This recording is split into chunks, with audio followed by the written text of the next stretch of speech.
Bon, le propos du jour, c'est de contrôler le sens de la polarité que nous donne le pick-up d'un allumeur d'allumage électronique.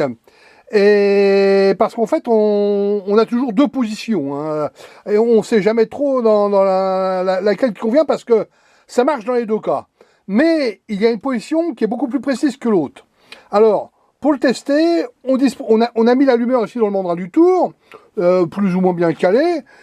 Et puis là, ici, la sortie du pick-up est branchée sur un oscilloscope.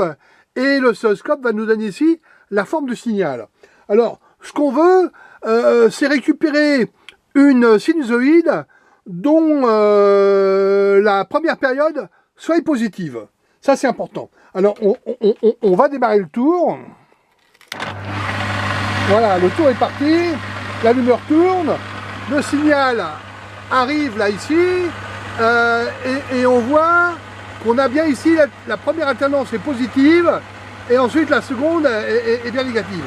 Et le point d'allumage se fait exactement lorsque on passe ici par 0 et qu'on devient négatif.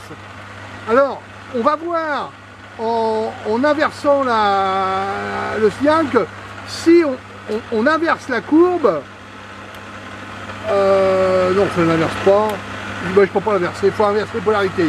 Si on inverse la courbe, à ce moment-là, on a d'abord la première période qui est négative et la polarité négative est obtenue à un point qui est extrêmement flou parce que on a une grande courbe là ici et on n'a jamais un moment précis pour déclencher l'étincelle sur la bobine, hein. Alors que lorsque on prend ici l'alternance, lorsqu'on change de polarité, là ici cette partie-là est extrêmement vive, extrêmement rapide et ça nous donne un point très précis d'allumage. Voilà. Si on ne dispose pas d'un oscilloscope, on peut toujours contrôler la bonne polarité en choisissant le branchement qui nous donne le plus de retard, hein. Si on branche